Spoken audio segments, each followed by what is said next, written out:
What is up, everybody? Welcome back to the Mid-Level Media channel, your hub for everything physical media and entertainment. I am Ken, here today to review the latest release from Universal Studios, Howard the Duck in 4K. Yes, I am reviewing Howard the Duck in 4K today, and I got this last week, so it's taken me a little bit to get to it. Yeah, we're going to talk about Howard the Duck, and I just finished this film, so my thoughts are pretty fresh. But before I give you my unfiltered thoughts on the movie, I'm going to ask that if you are not yet a subscriber of the Mid-Level Media channel, what are you waiting for? Hit that subscribe button for more great physical media based content. Also, be sure to hit that like button, guys, and comment down below.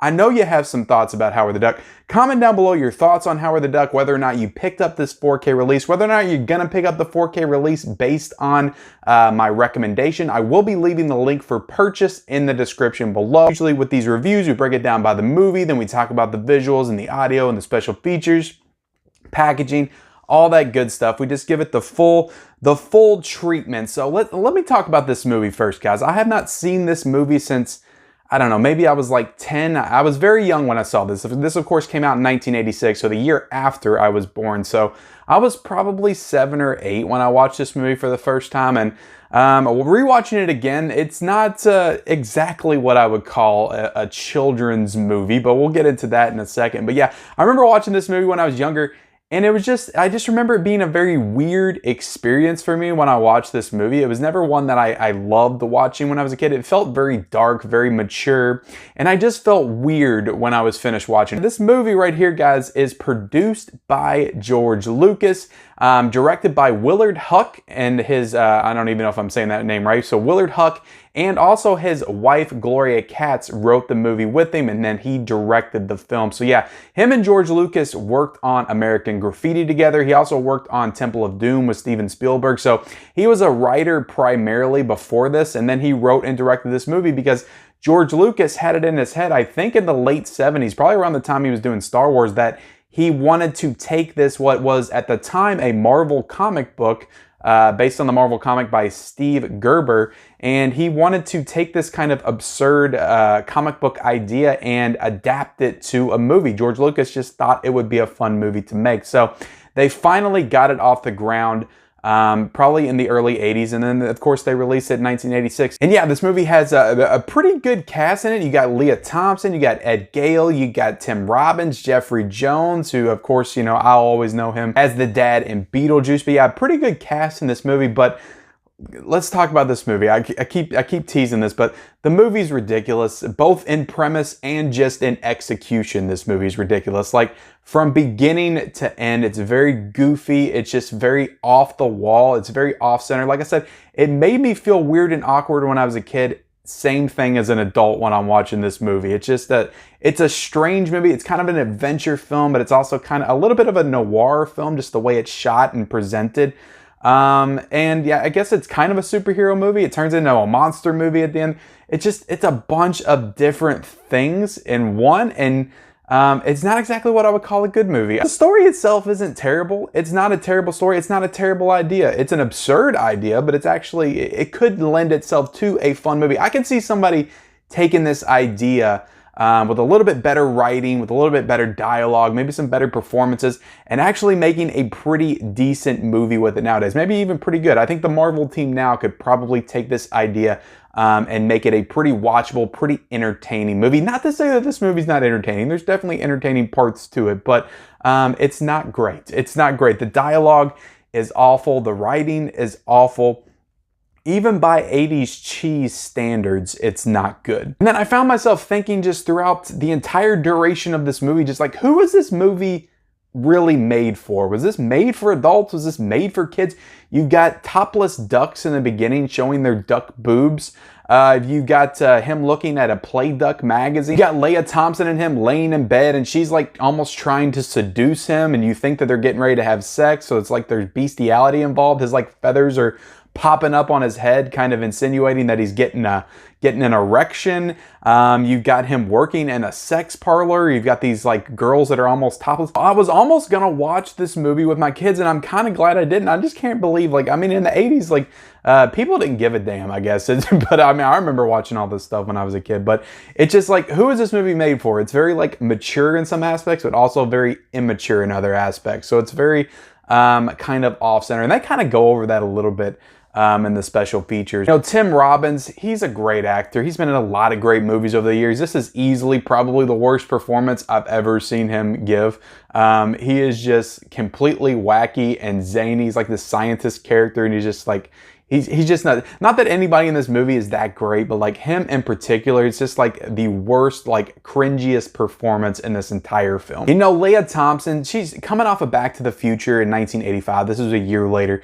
She's always very charming, very charismatic to watch. She just has this like energy about her, but her dialogue, in particular, some of her dialogue with Howard the Duck when they're talking to each other, it's so bad. It's so incredibly bad. And like I said, she has a lot of charm and charisma to her. She's a very like powerful presence on screen, a very charismatic presence, but like not even her performance could save this dialogue. Like she just looks bad coming out of this movie because of the dialogue. And then you got Jeffrey Jones, who's like he's a regular character. He's like a scientist character, but then he gets like possessed or something. He like turns into the villain, the bad guy, like this demon overlord or whatever from space, like possesses him.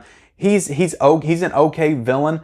It's very ridiculous, it's very absurd, but also like he really gets into the character, so it's fun to see Jeffrey Jones like really getting into this like villainous character and just like playing it up, like he's using the voice and stuff. So he's really good at trying to do this, but it's still ridiculous. You know, the effects, setting, and costume work's all very well done. The effects held up even in the 4K presentation. Like, sometimes you notice more with that higher effects quality. Like there's a scene at the end where the Overlord like takes physical form and it's kind of stop motion, but I thought it all looked really good in 4K. So yeah, I think that all that stuff holds up. I think the costume design of Howard the Duck is really good for the time. I think all of that works very well. Overall, this movie's fun. It's entertaining, but it's not exactly what I would call a good movie, if that makes any sense. So as a movie, guys, look, I'm going to be a little generous here. I'm going to give this a 3 out of a 5. It's not an awful movie. It's not a total failure. It's fun. I'm glad it exists. It's not a great movie though, so it's a 3 out of a 5 for me. Let's get into this packaging, guys, and I'm gonna cut to a little bit of an unboxing right here, but I love the artwork that they used on this, and I'm not sure if this is one of the like original posters. I'm pretty sure it is, or at least a variation of it with him reading the Rolling Stone, Rolling Egg magazine. Sorry, at least he's not reading Play Duck on the cover. But yeah, I like this slipcover. I think it's pretty nice. I do think that the Steelbook is the better version of the two, so if you don't mind spending that extra couple of dollars, I would recommend getting the Steelbook. There was still a few in my Best Buy this week, so there might be in yours, but yeah, the Steelbook's really nice, but this slipcover is also really nice, even with the Universal logo at the top, which I don't love, but and it's actually got discard on the 4K, which is cool. No discard on the Blu-ray, but still it's colored, it's red or whatever, so that's kind of nice. But yeah, I like the packaging in this one overall. Guys, the visuals here, this is a native 4K transfer, aspect ratio 185:1, 2160p UHD. This is honestly the best thing about this release, and I'm gonna go ahead and say it. This is probably one of the top 5 4K releases that I've seen all year. This movie looks fantastic. You know, it's very crisp, it's very clear, it's very colorful, especially under that 80s aesthetic. Like the colors are just so rich and everything just was so crystal clear to me when I watched this movie. It kind of reminded me of Indiana Jones a little bit in terms of like the transfer, because everything was like super clear and crisp in those as well. It's like very little film grain was noticed. Like even in the scenes in the daytime, like both the daytime scenes and the night scenes looked great. The black levels are absolutely like top tier. Like this is honestly, guys, one of the best 4K transfers for one of the most not great movies that I've seen all year. You know, even when you're talking about Howard the Duck himself, like the whites of his fur, like in contrast with the orange of his beak, it just looks fantastic. I mean, I'm going to be showing images and stuff, but yeah, this is just honestly, one of the best that I've seen all year as far as the 4K transfer. The audio, guys, we have a DTS HD Master Audio and DTS X, but there is no Dolby Atmos to this one, so I know some people will be a little bit disappointed to that, but again, I don't have the Dolby Atmos setup, so it's not something that really affects me, but it's always something I feel like I should note for those that do have that system set up, because I know a lot of people, that's a make or break deal for them. So I thought everything sounded great. I wasn't a huge fan of the score for this movie. I didn't think it was that great, to be honest with you, but I mean, everything sounded pretty fantastic across the board for me. The sound mix sounded good. So let's get into another pretty big negative with this release, and that is, I go over this all the time. It feels like every single new 4K catalog release that comes out, I go over this. There's no new special features. These are all the same special features from previous Blu-ray and DVD releases.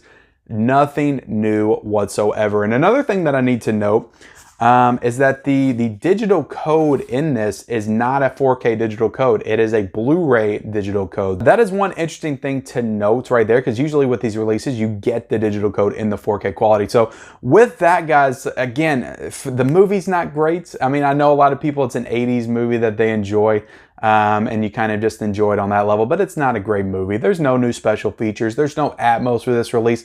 The transfer is excellent. That is the best thing about this release. So unless you're just a huge fan of this movie and just need it on 4K right now, I have to recommend that you wait for the sale on this one, because I'm pretty sure that this will probably be within the next couple of weeks. It may go down to about $16, $17 on Amazon. It's already went down to $20 because I think it started off at like $22. So right now it's $20 on Amazon. So I think it'll go down probably like $17. I could recommend buying it for $17.